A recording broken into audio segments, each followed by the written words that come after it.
Welcome back to episode 12 of Project X, where we're taking you on a journey with us to find private label product opportunities, teaching you along the way so that you can build your own business using these simple, same methods.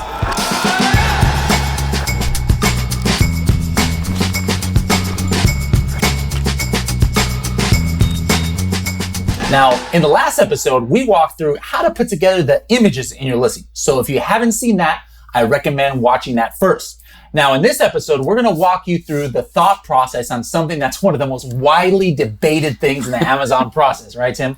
The launch. What are some of the things that we're going to be going over? We're going to talk about theory. We're going to talk about philosophy. We're going to talk about things you don't want to do. We're going to talk about how you shouldn't be reliant on a launch, but how to use a launch. We're going to talk about the methods, the strategies, the mindset going into this thing. And it's like, now that everything is primed and loaded, we have our inventory and we have our images done, we have our listings done, what next? And this is when we hit the go button. Absolutely. We're going to talk about why huge launches are not mandatory, how to get those initial reviews. Everybody always asks that. How to leverage PPC or sponsored ads during launch. So if you'd like a written version of this episode, make sure to go to helium10.com/X12.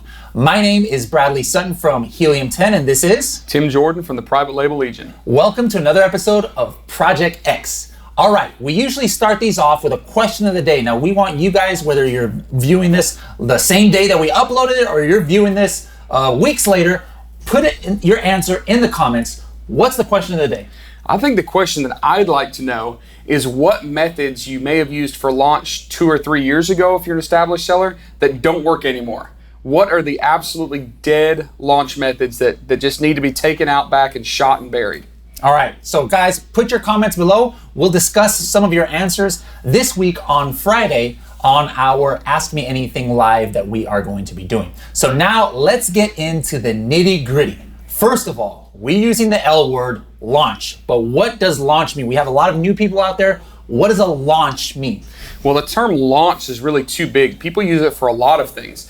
Launch could be like launching your business. Launch could be actually turning your listing on and selling. Or launch could be maybe like a manipulated, I don't even know how you describe it, like doing things to improve your sales, right? Like that's the problem is the word launch is too broad. And when we get in these Facebook groups, people say things like, I'm launching my first product. What does that mean? They're doing 1,000 giveaways and doing like a manipulative launch? Or does it mean I put one product in Amazon and I hope it sells?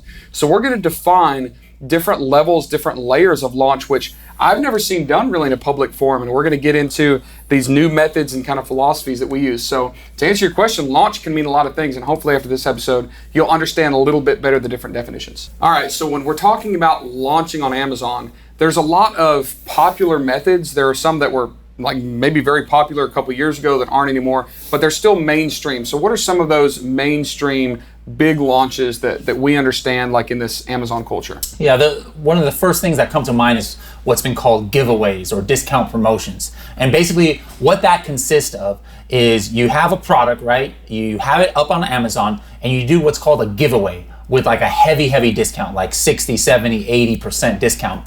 And when you use a service or you have your own audience, and then basically you blast it out there and say, hey, everybody search for this word or use this link in order to search for this word. And then let me get 100 people or 200 people a day for 8 days or 10 days to search for it. Now, that method still works. Actually, you can even use Helium 10. We've got this thing called the CPR number that tells you how many you have to quote unquote give away in order to try and get to page 1.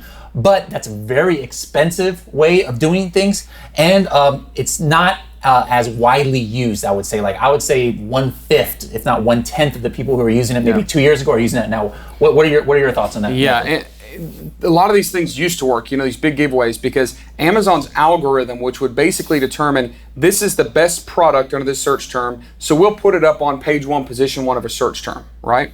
Amazon used to basically put a lot of weight into that algorithm based on how many units are being sold. And they weren't really considering the price or the traffic or, if it was 101 day and the next, 2 weeks, nothing gets sold. Amazon's algorithm was simpler. And it was basically saying, hey, these products are moving, let's rank them. So as Amazon's algorithm has gotten more refined and more complex, they have started to figure out that, hey, we need to actually show products on page 1 or page 2 that people actually want, not just let people game the system, so to speak. So the big giveaways, the big coupon codes, and a lot of these Amazon still has, they even have it internally, you can do coupons, but doing a 90% price off giveaway, 100 units a day doesn't work like it used to. The same thing with Amazon's internal like promotion systems, like the lightning deals and the deals of the day. Those are great. You can get some ranking on that, but it doesn't work as well as it used to. Yeah, and it's important that we get in the right mindset, even just on launches itself. Just like way back in, I forgot if it was episode 1 or 2, we talked about product research. And when we're looking for products, it's not necessarily about trying to find products, but Tim tries to find keywords. And that's what's the name of the game on Amazon too. Yeah, you could have done this lightning deal, right? And your sales velocity is crazy, but at the end of the day, that is not going to help you unless where you show up in search results for keywords has improved. And that is the name of the game with whatever strategy that you are using for launches. The end game is, hey, I want to show up higher in the search results for keywords because that's how people find your listing. And we're not just here to beat up on methods, and we're not just here to beat up on what sometimes does work. But remember, the whole purpose of Project X is to give you a simple way to find products that are high in demand, low competition, preferably that aren't super saturated, they're not super, competitive, they kind of fly under the radar. So, that being said, I don't like products that require a launch, but I like knowing about launches as a bonus, okay? So if we know that launches can help, that's great. But we never want you to pick, buy, and try to sell a product that requires a launch. And I see this all the time. I see people looking at massively saturated products and saying, well, yeah, it's saturated, but I can get on page 1 if I give away this many units, and I'll budget for that because over 6 months I'll have made that money back. Don't do that. If your product that you're potentially choosing requires a synthetic launch to sell your product, you're barking up the wrong tree, you're going down the wrong trail, you don't need to do that. All right, so what I want to do now is illustrate to you what a typical launch cycle looks like for an Amazon seller, all right? So let's say you've got your launch vehicle here, your rocket, and this is your product, all right? This is not an easy thing to build. You've got to engineer your launch. You've got to build your launch. You've got to put this rocket on the launch pad. Like, this is expensive. Think about, NASA, how many, millions of man hours and how expensive it is to actually put a rocket on the launch pad and launch it. So here's the problem with these big rocket launches, right? Is we spend all of our time, energy, money, effort building this rocket, engineering it, filling it full of fuel. And that fuel could be things like PPC costs and giveaway budget and all this stuff. And when it launches, it's amazing, right? It's spectacular. We see people all the time, they go, oh, I'm from page 30 to page 2 and I've got all these sales and this is great. But when this rocket launches, what normally happens? It goes up into the stratosphere and then what? Comes down. It comes right back down. Rockets don't just stay in orbit forever. Remember we talked about keywords, the difference between like the jumbo jets and the Cessnas, right? Like which one is easier? Well, the rocket is very amazing, but it comes back down. And there's another problem with launches. Let's say we're on a very competitive keyword like collagen peptides, right? There are probably thousands of people that are trying to launch that product, and you've got your rocket built, and you launch it, right? It goes up, and then about the time that it's starting to fall down, guess what? You've got a million other rockets here. These are all your competitors, and they're all launching at the same time as you. So you go through this just constant nasty cycle. It's vicious. It's a battle of just falling and falling and falling, and it's terrible. And you're spending all that rocket fuel, right? That's why we don't like launches as being relied upon for product sales. So because we don't like this cycle that we've seen, literally, no exaggeration, we have probably seen 10,000 products being launched in the communities that we're in, and this happens constantly. So how do we stop that? One is exactly what we're teaching you in Project X. We pick the right product first. When you pick the right product that doesn't rely on one of these giant rocket launches, then you don't have to have this. You're not putting yourself in trouble. When we do want to actually use a launch, all right, a synthetic launch, we need to understand the time and place that's appropriate, how to use that correctly, and how to make sure that we stick and we're not just falling back down with everybody else, right? That's important too about this falling down part. I mean, you could launch almost anything. Like I could launch to the the first page of computer mouse, this coffee mug, using one of those artificial launches, those formats where, hey, I'm making everybody search for coffee mouse, and then they're all buying this mug, right? Sure, I can get to page 1, but what's going to happen after that launch finishes is anybody organically, or is anybody who's actually searching for a mouse going to be like, oh, you know what? I actually need that coffee mug. I'm going to go ahead and buy that coffee mug. No, they're not. So what happens, according to Amazon algorithm, they're like, wait a minute, this product is not performing for us, so it's going to fall down. So it's very important that if you do use one of these methods, you're choosing the right keywords, and all of that we talked about in earlier episodes. But what's even better than that is when you don't have to rely on something like that in order to rank. In Freedom Ticket, Kevin talks about how there's this product that he is like a calendars that he does every year. He doesn't even launch not one giveaway. He doesn't even have to run PPC or anything, and he's able to get to page 1 organically every time. If you can find that kind of product, that's just the golden goose right there. That's not always going to happen. So sometimes there are going to be quote unquote launches that you need to do, and we're going to talk about how to do that today. But that's the ultimate goal. If you can find a product that you don't even have to worry about anything that's artificially getting it to the top. Yep. So let's talk about when, where, and why you would actually use a launch. And then later we'll talk about which of those launches that we actually think works well, okay? And I think that what I'm about to illustrate for you, the first time you saw this was at one of the Live Elite workshops, right? Yes. All right. So this is not something that is publicly shared. This is not something that we've shown a lot of people, and you guys are really the first big group that gets to see this. So let me illustrate kind of what that whole process looks like, what I call like storming the beach or storming the castle. We start off with a product, right? This is like step 1. We have a product, and now it's time to turn our listing on and get it selling. And we need to get the objective of getting a lot of sales. But what does that look like?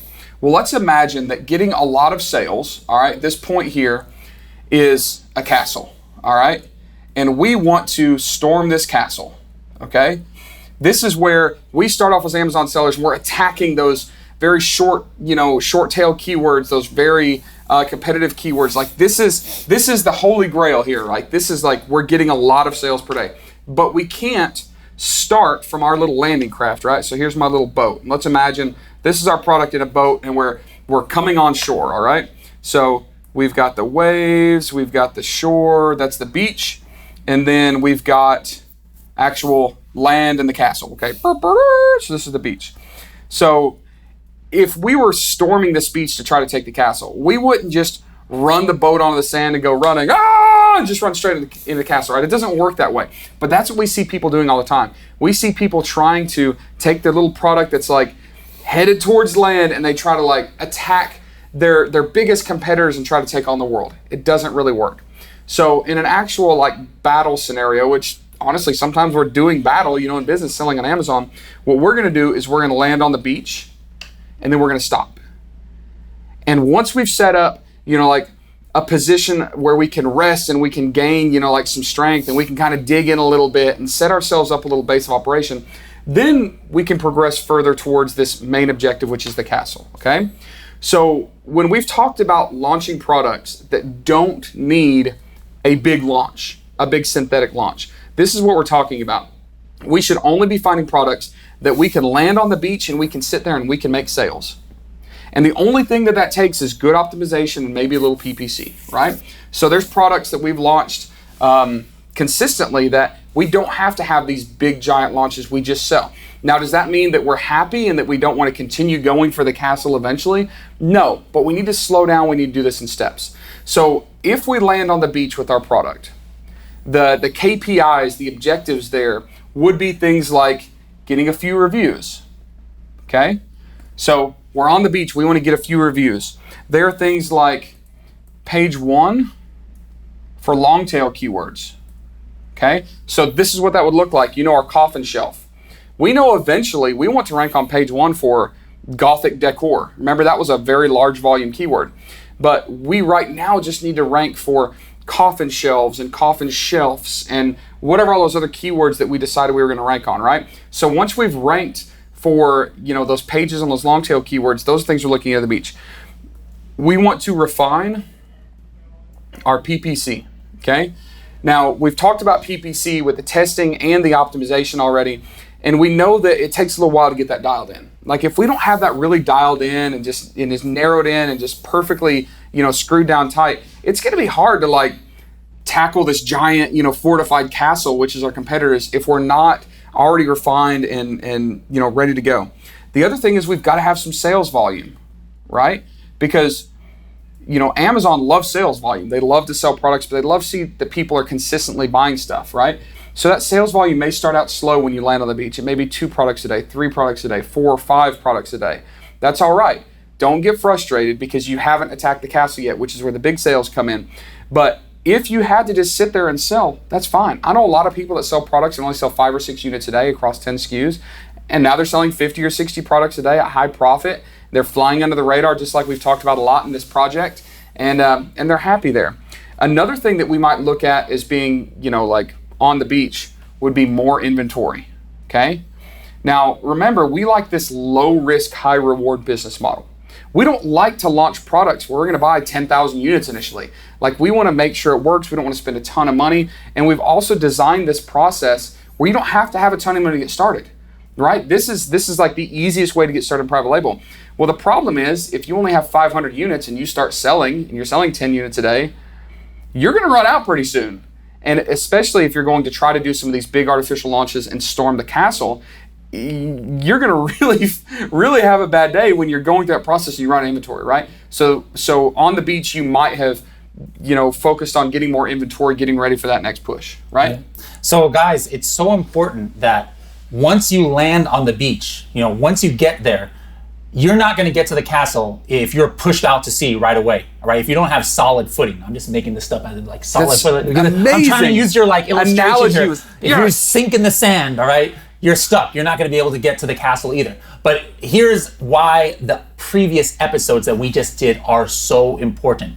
The listing optimization, the images, those are the things that help you get that solid footing so that you can get to the castle. Because what are the organic things that's going to help you move forward? It's going to be conversion. It's going to be sales. People actually buying your product because they searched something organically. They clicked it, they saw it, they liked what they saw, and they bought it. That is the only thing that's going to get you and help you to stay in the castle. So if you have ugly images, you can be on first page of something, but people are going to click on it.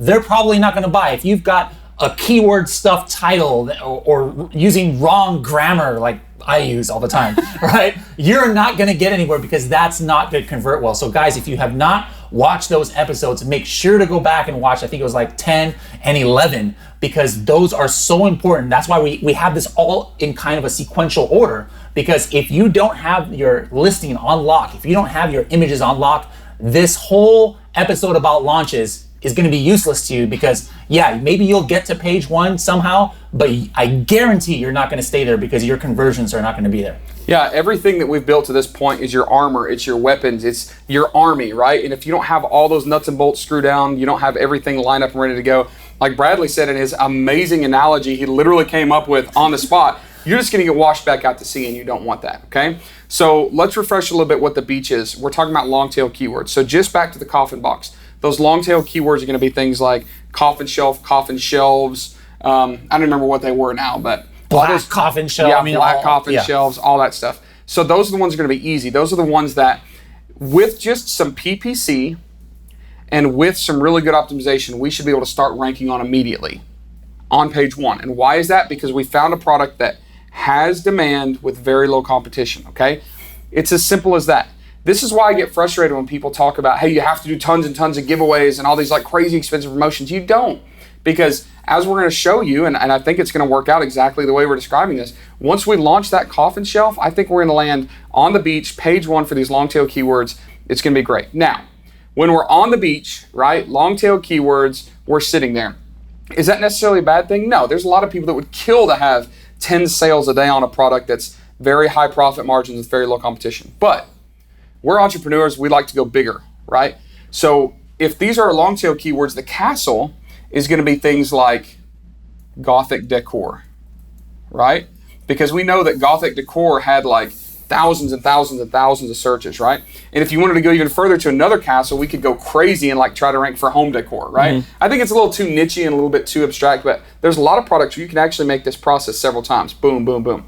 Now the time frame that I see landing on the beach and wanting to like set up a base of operations varies based on how competitive your product is. But usually a few weeks, 30 days maybe. Remember, we want to get a few reviews. We want to get up there on, the long tail rankings, refine our PPC, get some sales volume, get more inventory. This might take 30 days. It might take 45 days. Have some patience, right? Have some patience. This is a process. Remember we talked about rockets falling?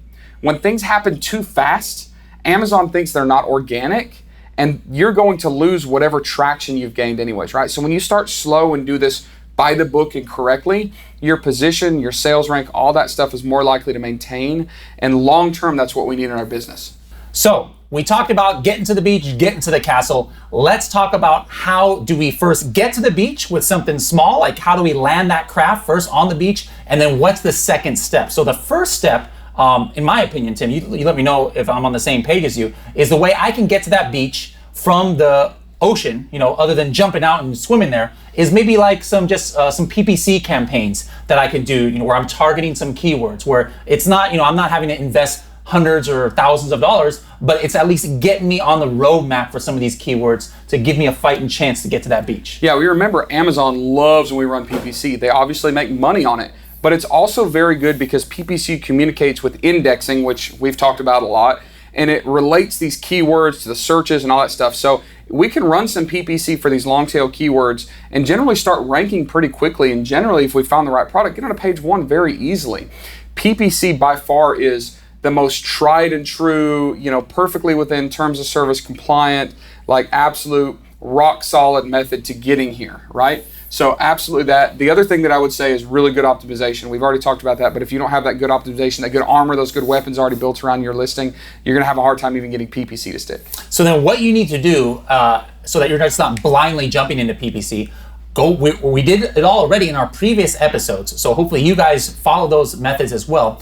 You maybe targeted what your main keywords were gonna be for the product. That's how you were able to optimize your listing. Like you had maybe 5 or 6 main keywords. You're like, hey, I wanna get these in phrase form because I know they're bringing my competitor sales. Hey, I'm gonna put that in my title, or I'm gonna make sure that's in the search terms, all right? Keywords like that you know or have a very good feeling that are gonna convert, you're gonna wanna put those in an exact match campaign in PPC. And we're gonna show you how to do that in the next episode in detail with a coffin shelf. That's one step you can take. Another step is some other keywords, some longer tail keywords you weren't exactly sure, but you wanna just kind of see if there's something that sticks. You can do like a broad campaign on those. We call those like a research stage, like you're researching the viability of some of those keywords. And then the last step of the PPC, you can actually just have an auto campaign with whatever budget works for you, so that you're letting Amazon, say Amazon, take the wheel and let me know what keywords you think I should be advertised for. And sometimes Amazon will show you from some random keyword that might not even be in your listing, and you convert for it. And you're like, okay, wow, that's a great keyword. I'm gonna make sure to use that. So those are the 3 ways that you can initially start with PPC. And it sounds like a lot, but we're talking like maybe 10, it depends on your budget, 10, 20, $30 a day is totally fine for those things. Yep, so now that we have used those methods to land on the beach and gain our foothold and get like our base of operations, and we decide, all right, we've been here 30, 45 days, we've got some reviews, we've got all these things handled, let's push forward. Big ways to push forward, of course, are, it's gonna shock you, Bradley, more PPC, right? Oh my goodness. And think about that, PPC is dependent on keywords. So for our long tail keywords, we were going for coffin shelf and coffin shelves. Now we're going to start running PPC on things like Gothic decor and Gothic home decor and Halloween home decor, whatever these short tail keywords with much higher search volume are. So there's PPC. So aside from PPC targeting these more short tail keywords, the other thing we can do is actually do these launches, right? These things that we don't want to rely on, but we can use as a bonus. Of all of the different methods that there are out there, and there are a ton of them. We already talked about them, the super deep giveaways and all that good stuff. The best way to actually improve your ranking is to show Amazon that people are searching, finding, and buying your product, right? Which means we could probably call this next method the search, find, buy method. I promise we didn't just make that up. It's common. But of all of the different testings that we do and all the different feedback that we get from other sellers, this right now, as of 2019, 2020, is absolutely working the best. Now it can be a little bit more expensive per unit, But the great thing about it is you don't have to do that many units. Remember with the Helium 10 CPR method, if we were trying to launch on a even somewhat competitive short tail keyword, it might say give away 300 units, 400 units. We've been seeing cases where with the search, find, buy method, we're giving away like 10 or 15 or 20. And we are literally having people search by typing in whatever, phrase we want them or search term, finding it on the page, click it, buy it, right? So search, find, buy is definitely a way to start moving towards that castle, your competition in those really, really competitive keywords. The other thing we can do is obviously try to get more reviews, right? A lot of ways to get reviews, and we'll talk about that again in just a second. But there are different methods that we would use for the first beach landing and different methods that we would use for this more aggressive, like storming the castle. Yeah, so when we're talking about getting reviews, that's probably one of the number one questions that we get, because as we know, just think of yourself, we talked in earlier episodes about thinking like a buyer, not a seller, right? So you as a buyer, you as a Prime member, right? What do you look for when you are looking in the search results? Like, let's say it's a neck pillow. You find neck pillow and you see one with 5,000 reviews, one with 4,000, or let's take it smaller. Let's take it like a really unique neck pillow, right? You did some Longtail unique neck pillow that has noise canceling headphones or something like that. Noise canceling headphone neck pillow for fat guys. Yeah, that probably doesn't have thousands of reviews, right?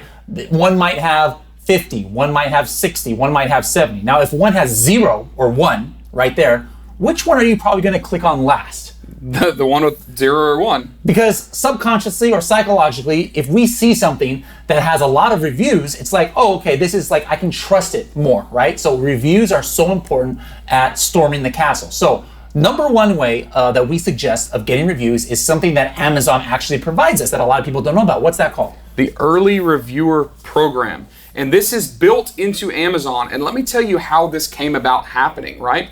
Remember 2 or 3 years ago, getting reviews was super easy. All we would do is we would basically give our products away for free in exchange for a review. If you go back to some older listings and look at reviews 2 or 3 years ago, they had to put a tagline on it. This honest review was given in exchange for a heavily discounted or free product, right? And that worked. It worked for a long time. Amazon didn't actually decide to shut that down. The US government decided to shut that down. Most people don't know that. The US government has some agencies in place that are here to protect consumers. And we've seen this on a lot of other websites. It's not just Amazon. But basically what the government said was, if you're manipulating reviews, which are causing purchase decisions, this is not an accurate and unbiased thing, right? So the government said, hey, you got to stop doing this. So about that time when that happened, Amazon said, fine, that's cool, but we still have to have a way for our sellers to get reviews. So they enacted the Early Reviewer Program, which fits the guidelines and it fits perfectly within the mold of legally allowable, right? So the way the Early Reviewer Program works is you pay Amazon for up to 5 reviews, okay? You give them permission by enrolling in this program and say, hey, for every review that we get through this program, we'll pay you. And it's usually not that expensive, right? Once you get 5 reviews, the program turns off per that ASIN. You can't do it anymore. It only gets 5. But this is by far the best way to get your initial reviews that we found. Since your sales velocity when you're landing on the beach is low, you don't have a lot of people that you can solicit. You don't have a ton of people that you can say, hey, can we have a review? Right? So the Early Review Program, Amazon literally targets them for you, and they're very tactical. They're very analytical about how they set that up. It absolutely works. And what I have found personally was that the Early Reviewer Program usually has a high degree of 5-star reviews. It seems like, those review stars are actually really, really high. Now, other people started figuring out that, hey, if we can't have these manipulated reviews, they started doing the secret review groups, right? So the way that would look is I might have a Facebook group of 10,000 people, and I would load some products into there and say, hey, for every product that you buy and review, we'll pay you through PayPal, okay? Or we'll pay you some way that Amazon can't see. And people were still manipulating the heck out of these reviews. Government didn't like that. So Amazon said, we have to stop this. And the way that Amazon stopped that is they said, okay, we can't tell how people are paying for reviews and exchanging reviews and all that stuff, but what we can tell is the typical number of reviews per sale in a category. So Amazon could look historically and say, hey, in home and kitchen, for instance, the average number of reviews is 3%. So for every 100 sales, you might get 2 to 4 reviews. Well, if you have a listing that's getting 60% review rate, your first 100 products, you have 60 reviews, they know that you must be manipulating it somehow. So what do? They start deleting reviews. So there's no rhyme or reason to how they do that. I know people that had literally bought off the books, Amazon couldn't see it, hundreds, maybe 1,000 reviews. They woke up in the morning and all but just a few of them are gone. And you can actually get your listing suspended. It's not just like user reviews, okay, you're not going to lose much sleep, but if they think that you are a review abuser, they're going to put you in jail, Amazon jail. You won't even be able to sell your listing, or even your account could get suspended. Here's the thing about Amazon.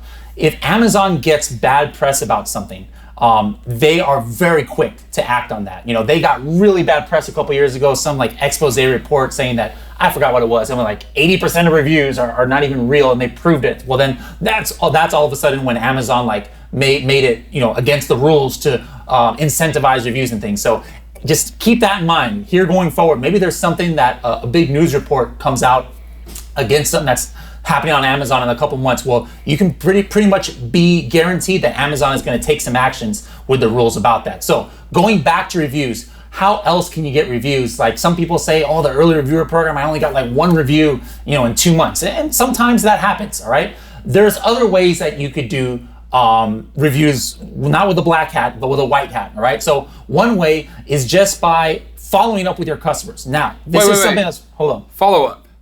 I feel like I've seen a tool under that name. We got that in Helium 10. We're going to go into how to set that up a little bit more into detail. But guess what? That's something that as of the time that we're making this video is also in flux. There's a whole bunch of like rumors going around can sellers contact buyers to ask for reviews? As of right now, they can't. So that's why if you have your follow-up set up in your Helium 10 or you're using another tool for that, take advantage of that, because the organic review rate usually, like if you do nothing, right?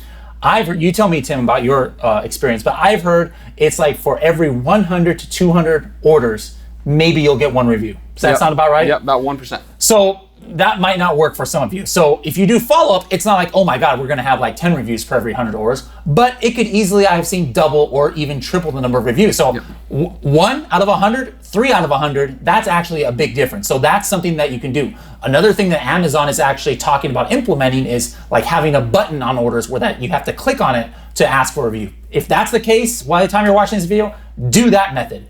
Here's another quick kind of hack or trick that was talked about in the Serious Sellers podcast. Carlos Alvarez. You actually went down there and talked to him. Yep. This is a guy. Carlos. This is a guy who made what, $100 million originally selling what? Do you remember? Crickets. All right, and now he makes over $100 million on Amazon. But anyways, I had him on the podcast, and he gave an absolute genius idea. Here's how it works. Yelp.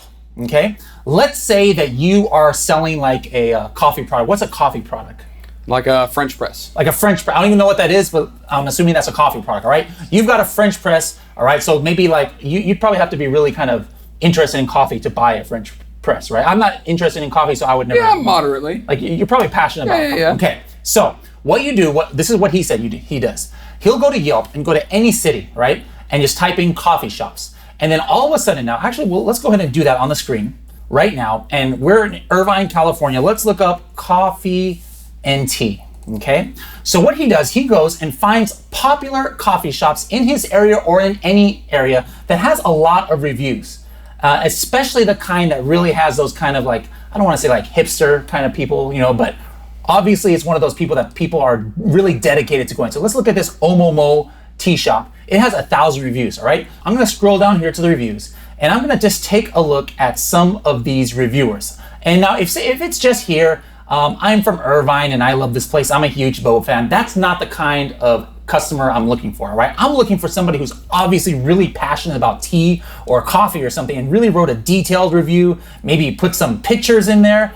Like here's one person that left a detailed review. Here's another person that left a picture. Look at this one right here, all right? This person, QNL, has left 657 reviews and 2,539 photos, and she is in what's called an elite reviewer, all right? So I'm looking at this reviewer right here.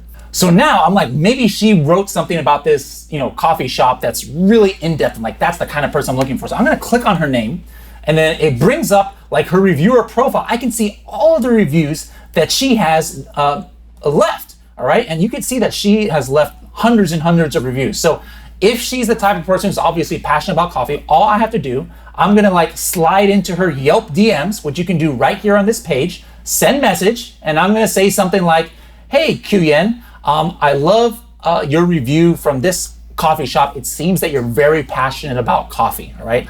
I have just launched a new French press product and I would love to get your opinion on it. That's how you start the conversation. And then from there, you just want her to purchase the product so that she can leave. You're not asking for a positive review, but you just want her honest review so that she can leave a review. And then that's the kind of person who would probably put pictures and leave a very detailed review. So that was mine. Have you ever heard of that method before? I've never heard of that. And obviously we know that we picked a boba tea shop. We were talking about a French press, but you get the idea. Obviously, this isn't staged. We're making this up as we go. But you get the point. You can look and find people that are just really passionate about reviews, and you can reach out to them. You can give them a coupon, whatever you want to do, and get them to leave a review on your product. So let's just review this briefly, right? Let's review.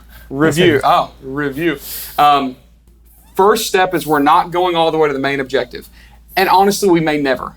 There may be products that castle is just so competitive that we don't even attack it. We just stay on the beach forever. I've sold a lot of products that for years, I just stayed in this long tail kind of niche thing, and I sold 10 or 15 units a day, and I was perfectly happy. But that's our first step always. We're not going to these big giveaways and the big search, find, buy stuff immediately. Once you get there on the beach, get some reviews through the early review program especially. Start ranking on those long tail page results. Get your PPC dialed in. Get some sales volume, get some more inventory. And the way that you're going to start getting those initial sales once you land on the beach really is PPC. That's like by far the best way. Once you're there and you decide, hey, strategically, it makes sense to start targeting those longer tail keywords, those more competitive niches and keywords. We're going to do that with different PPC campaigns. We're going to do that with some things like search, find, buy. And we're actually going to do that. And next episode, I'll actually show you how that went. And then we're going to find other ways to get reviews. And that's basically it. Now, there are a million more ways of launching and selling products on Amazon. I get that. But remember, we're keeping it simple. We're keeping it concise. We're keeping it very attainable. And we're searching for and launching, quote unquote, those products that are high in demand with low competition that generally fly underneath the radar.